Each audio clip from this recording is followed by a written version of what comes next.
Bienvenue dans cette vidéo concernant les énergies de la semaine du 12 au 18 juin. Je suis très contente de vous retrouver, même si, pour être totalement transparente, j'ai enregistré cette vidéo d'avance, avant mon départ, parce que je voulais que vous ayez, comme je vais vous le dire à chaque fois, un bon son en fait.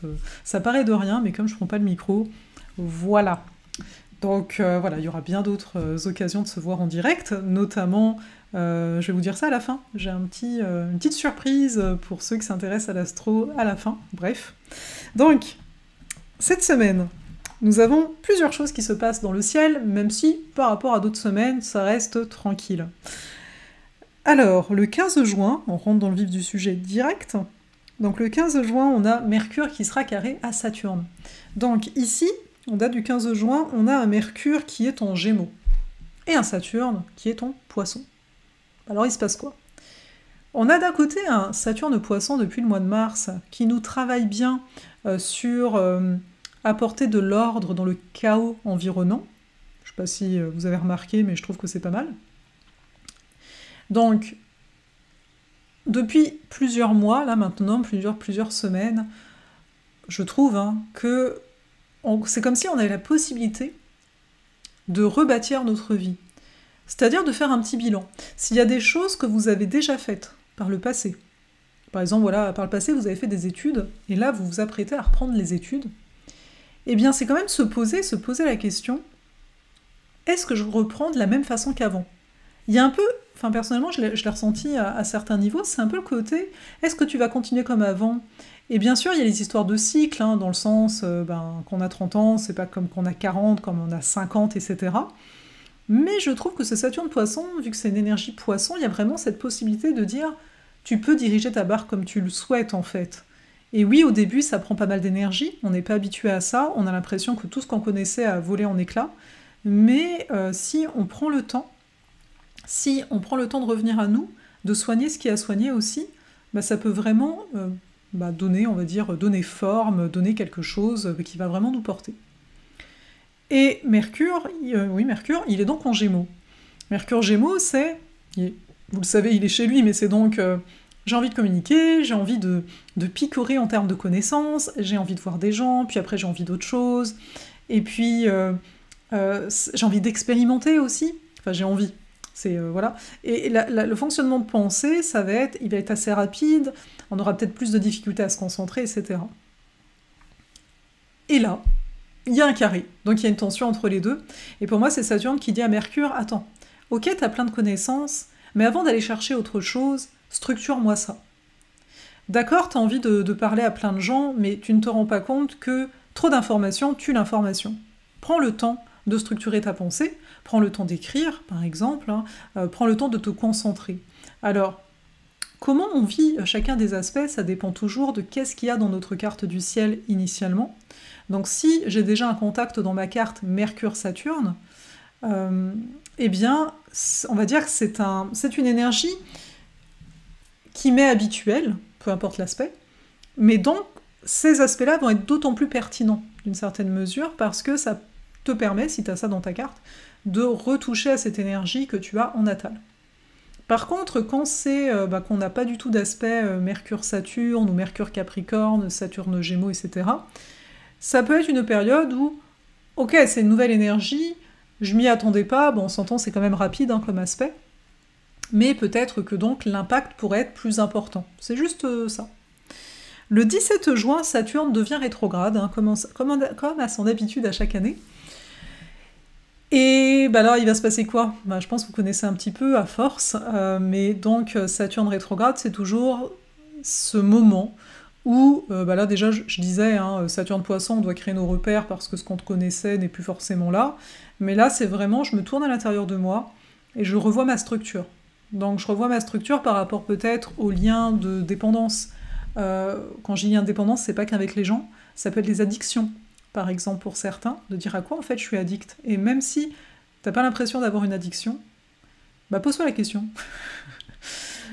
Parce que par exemple, moi je me dis, des fois, c'est vrai que je bosse tellement, j'ai bossé tellement, ça dépend des périodes, mais il y a des périodes où je bosse quand même beaucoup, et limite, j'ai une amie à un moment qui m'a dit, mais c'est pas une sorte d'addiction d'une certaine façon? Et alors, part de moi ne va pas jusque-là, parce que je trouve que non. Mais tout de même, ça peut être intéressant, même si ça va pas être le cas, de te dire où est-ce que dans quoi je donne peut-être trop d'énergie, au point de ne plus avoir de temps pour mon espace personnel. Parce que pour moi, Saturne Poisson, il nous ramène à la méditation, il nous ramène à la sagesse, il nous ramène à la sagesse intérieure, il nous ramène au fait de se donner des laps de temps d'ennui, de vide, en fait. Donc c'est d'observer ça si peut-être je suis addict à m'occuper. Il faut toujours que je planifie des choses. Donc voilà, c'est dans ce sens-là. Après, quand on a Saturne rétrograde de naissance, ça va être mon cas, ça va être le cas de la moitié des gens, parce que la moitié de l'année, il est rétrograde. Entre guillemets, ça change pas grand-chose, hein, c'est une énergie dont on est habitué. Par contre, encore une fois, c'est le fait qu'il soit en Poisson qui amène quelque chose de nouveau. Le 18 juin, on a la nouvelle lune en Gémeaux qui va être carrée à Neptune. Donc il y aura une vidéo, bien sûr, que là je ferai, je pense, je la ferai sur la route, comme on dit. Voilà, donc je serai en déplacement, mais donc on verra ça ensemble. Mais là, c'est simplement, comme c'est une nouvelle lune, donc en Gémeaux, c'est vraiment la zone Gémeaux de la carte du ciel qui va être importante, dans quel domaine de vie ça touche, et c'est de voir que c'est comme si on va peut-être atteindre, alors au choix, soit un degré de confusion, hein, parce que Neptune qui touche la Lune, c'est un peu je vis plein de choses, je suis très sensible, je capte des émotions qui sont pas les miennes, et peut-être des peurs aussi. Et le Soleil carré Neptune, c'est un petit peu comme du brouillard, tu sais, quand t'es sur un bateau, d'un coup il y a un peu de brouillard, tu sais pas trop qui t'es, où est-ce que tu vas. Mais il faut bien voir que ces moments-là sont aussi bons, parce que Neptune demande à laisser se dissoudre ce qui a besoin de l'être. Donc là, on pourrait dire, il y a peut-être une possibilité que une identité qui ne nous corresponde plus vraiment se dissolve, que des émotions dont on ne veut plus se dissolvent aussi. Donc à suivre sur comment ça va être vécu, et on verra surtout tous les détails dans la vidéo concernant cette nouvelle lune du 18 juin, et notamment le degré Sabian, etc. Alors, vu que tu es resté jusque-là, donc peut-être que tu vas t'en aller. Donc si tel est le cas, c'est vraiment sympa si tu penses à aimer la vidéo notamment. Et donc j'avais une petite surprise. Avant la surprise, simplement pour dire que le 17 juin, vu que ça, ouais, c'est cette semaine, bah oui, oui c'est ça, le samedi 17 juin, je vais être à Chartres. Donc à date, là au moment où je tourne cette vidéo, il y a encore des places pour l'atelier au cœur de Vénus en présentiel, si tu as envie de passer un moment où tu vas apprendre à t'aimer ou à te voir différemment à travers cette Vénus, hein, parce que c'est un miroir que je vais te tendre quelque part. Tu es le bienvenu. Si tu arrives sur la page et que c'est plus possible de faire ton paiement, c'est que c'est complet, tout simplement. Voilà. Et donc aussi, je vais être à Grenoble un peu après, voilà. Je mettrai tout ça. Mais là, ce que je voulais t'annoncer, qui est beaucoup plus pressant, c'est que le mardi, alors on va être le 15, si je me trompe pas, mardi, tu vois peut-être cette vidéo le dimanche, le mardi 15, je te propose une masterclass que j'ai intitulée, donc c'est gratuit, Ombre et Lumière, découvrir l'astrologie au-delà des cases, ou au-delà des cadres, au choix. Je pense que je vais mettre des cases, ça sonne mieux, non? Bref, qu'est-ce que j'ai envie dans cette masterclass, donc ça va sans doute durer 1 heure, quelque chose comme ça, on va voir. J'ai envie de t'amener une autre vision de certains aspects. Tu sais, j'entends beaucoup de gens qui vont me dire ah, j'ai la lune conjoint Pluton, c'est super dur. Ça veut pas dire que c'est pas dur, mais on va voir, ok, ça c'est l'ombre, et comment on peut voir ça en lumière. Même pour des énergies plus globales, c'est l'énergie bélier, il y a l'ombre et il y a la lumière, donc on va regarder ça, et à la fin je vais te représenter ou te présenter en tout cas l'alchimie des astres qui va commencer en septembre, donc c'est pour apprendre l'astrologie en ma compagnie, vu que maintenant tu as l'option en toute autonomie.